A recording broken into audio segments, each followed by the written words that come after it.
My name is Karen. I'm 30 years old. I work in clerical support at a shipping company.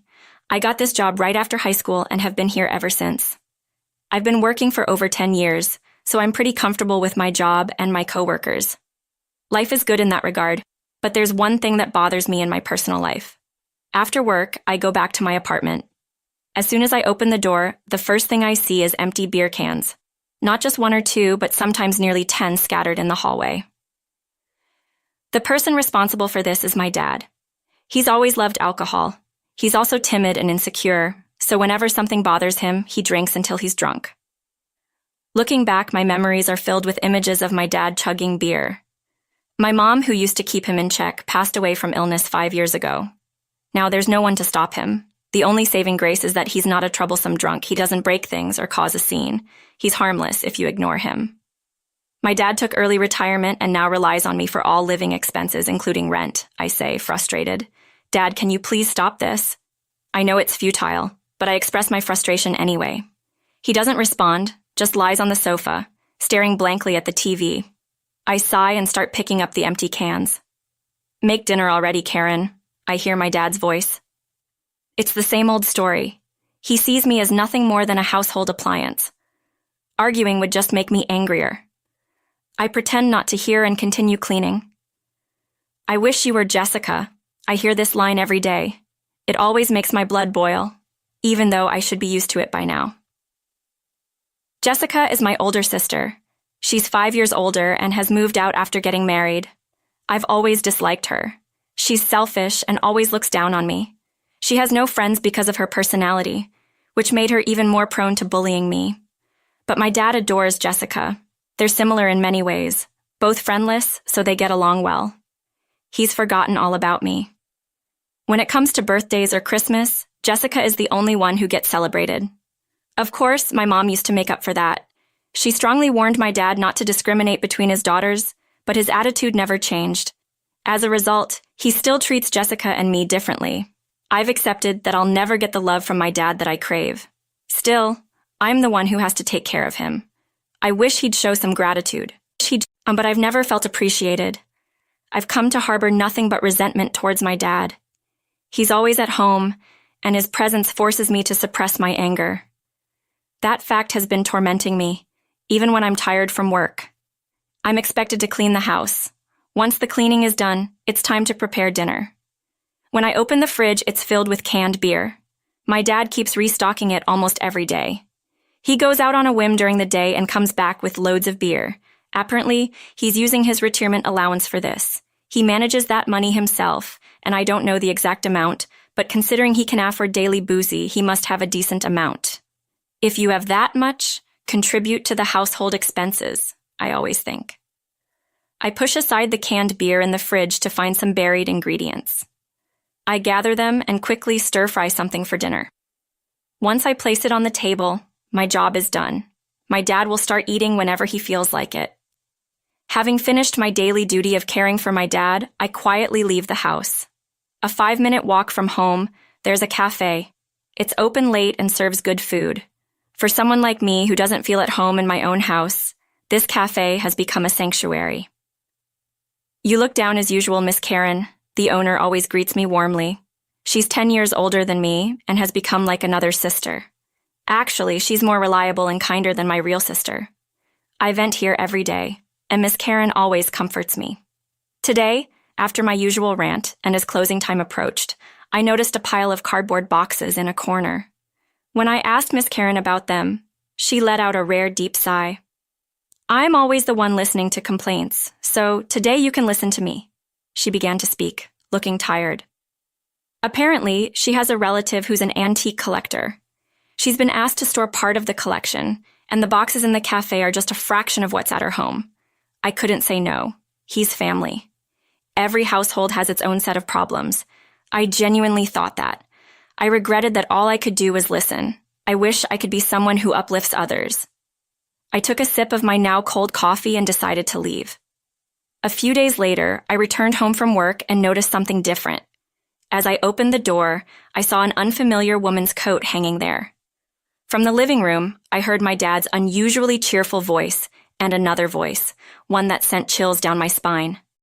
I rushed to the living room and found my sister Jessica. Who does she think she is, dressing so eccentrically?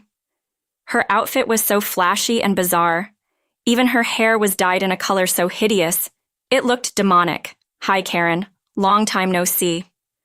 I couldn't muster the energy to respond to Jessica's cheerful greeting. Even though she's family, she's not someone I can welcome. She's so selfish that she's been involved in legal troubles that required compensation. What has she done this time? Just hearing her voice makes my stomach churn, and seeing her in person now, I can't stop feeling dizzy and nauseous. She's my sister, but she feels more like a curse. I cautiously asked Jessica why she'd suddenly shown up in a very casual tone. She said, "I've decided to live here." I was speechless at her sudden announcement. I glanced at my dad, who was wearing a smile I'd never seen before. It turns out Jessica had gotten divorced and had been living alone for a while. She hadn't held a steady job and had quickly reached the end of her financial rope, so she'd come here, relying on my dad. For my dad, who adores Jessica, both her divorce and her return were good news. That explained his big smile. But for me, it was terrifying news. Living with my alcoholic dad and selfish Jessica meant I'd have to support both of them. No way. I'm not living a life of servitude. I immediately objected. When I asked them how they planned to cover living expenses and food, they both said, "You'll take care of it." That was the last straw for me. Before I knew it, I was lashing out at them. "How dare you? Doing nothing but drinking all day, you come back out of the blue and expect your little sister to support you. Aren't you R.J-Redheart?" They were silent for a moment after my tirade, but then they retorted, "You're the one who's disliked by the family. You're only good for making money, so it's natural for you to work for the family." What audacity. How can someone who can't even earn their own living say such a thing? I was beyond angry. I was dumbfounded. Jessica then began urging my dad to kick me out so she could move in. My dad obediently told me, "Jessica's back, so you, the parasite, need to leave." At that moment, something inside me broke. For about 5 years since my mom passed away, I'd been supporting my dad. What for?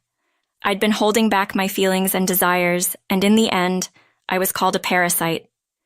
Neither my dad nor Jessica has a good character, so I never expected praise. But shouldn't they at least acknowledge my effort? Who should I blame for the misfortune of not having a supportive family? I felt crushed by indescribable pain and sadness. "Are you sure about this?" Jessica probably took my question as a plea. My dad looked happy, just obeying Jessica. They both didn't realize that my words were a final warning. "Just get out." After receiving their reply, I left the living room. A little later, Jessica came into my room. She handed me a piece of paper. It was a handwritten contract by Jessica. It stated that my dad was the leaseholder of the apartment, that I was responsible for paying the rent, and that all the furnishings belonged to my dad. In other words, I was to leave the house with nothing and continue paying the rent. They were trying to enforce this blatantly unfair agreement through a handwritten document. Even for the naive and clueless Jessica, I didn't think she'd go this far. Still, I decided to play along. However, I added a condition that they couldn't restrict my actions beyond what was written in the agreement. Jessica seemed suspicious but didn't question it. As long as she got her way, she was content. That's just how she is. A few days later, the day came for me to leave the apartment. True to the agreement, I didn't touch any of the household items. With just a single bag, I started walking to my new place. Only Dad was home. Jessica was at her own place, preparing to move. Dad would go help her in the evening, and she'd move into the apartment the next afternoon. That was the plan. Dad was looking forward to living with Jessica and couldn't hide his excitement. Seeing him like that really got under my skin. He never smiled when I was the one supporting him through hard work. He was always drowning in alcohol and treating me like a servant. And Jessica's presence only added to my irritation. How far will she go to get her way? Is she willing to disrupt her sister's peaceful life just to satisfy her own desires? The more I thought about it, the more my feelings of hatred and anger surged. Frustrating as it was, logic wouldn't get through to those two. So I decided to switch gears. That afternoon, I visited the house with the movers I'd hired. It was around the time Dad would be heading to Jessica's place. It was better for him not to be there while we moved things. "Are you moving all the household items?" asked one of the surprised movers. I can't blame her for being shocked. The amount of stuff I'd asked to be moved was excessive for a single woman. Still, there was no mistake in my request. So I answered with a smile, "Yes, that's right." The next evening, my mobile phone rang while I was relaxing in my new home. It was Dad, finally caught on, huh? I chuckled to myself as I answered the call. What the hell are you thinking? Jessica's yelling shook my phone. I'd anticipated this reaction, so I just set the phone down on the table. "What's the matter?" I asked, and Jessica's voice got even louder. "The whole room is filled with cardboard boxes. We can't get in." I couldn't help but laugh, imagining Jessica yelling at the doorway and Dad standing there, dumbfounded by a home filled with cardboard boxes. I had made a deal with Miss Tiate from the cafe to store her antiques as a favor. However, I hadn't anticipated that the amount would be enough to fill a 3-bedroom apartment until I saw Miss Tyrant's home with the movers.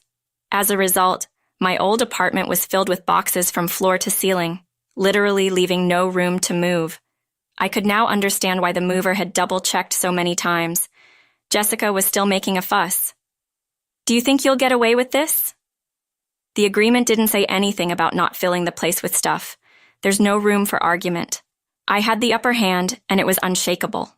Besides, there's still living space available. Even I didn't go so far as to fill the bathroom with boxes. Dad and Jessica could technically live in there if they had to. Well, that's if they could even make it that far. Seemingly out of energy to argue, Dad took the phone. He was mumbling complaints, but his voice was so low I could barely hear him. He must be in shock. I decided to give Dad some good news. Those cardboard boxes contain valuable cultural property. If you damage even one, you'll be liable for damages. At that, Dad's voice quivered. Of course, there's no cultural property in those boxes. It's just stuff and not worth much. Still, for a timid person like Dad, it seemed like the ultimate threat. Once I confirmed they had no more complaints, I hung up. After that, Dad and Jessica, unable to live in the apartment, tried to rent a new place for themselves, but neither had a job, and they had no one to help them. They tried using a guarantor service but couldn't even scrape together the money for that. In the end, they couldn't rent a place due to insufficient identification. For a while, they seemed to be staying in internet cafes. Dad had already used up most of his retirement allowance, so that lifestyle didn't last long either. They tried to contact me several times, but of course, I ignored them all. Still, societal norms about family ties persisted, and one day I got a call from the police. "Come pick up Dad and Jessica. They've been arrested for dining and dashing." I couldn't refuse that one. When I saw them again at the detention center, both were physically and emotionally worn out. They broke down and clung to me. I'm human too. When your family cries and begs, it's hard not to soften up. So I brought Miss Tyrant from the cafe along when I picked them up. Once at the cafe, they got daily lectures from Miss Tyrant. They were also made to sign an agreement promising never to bother me again. After that, with Miss Tyrant's help, they applied for Social Security benefits. Now they're living modestly somewhere far away. It's sad not to have a supportive family, but there are people like Miss Tyrant who help you out. Just knowing I'm not alone makes me think maybe I could be thankful for Dad and Jessica in a way.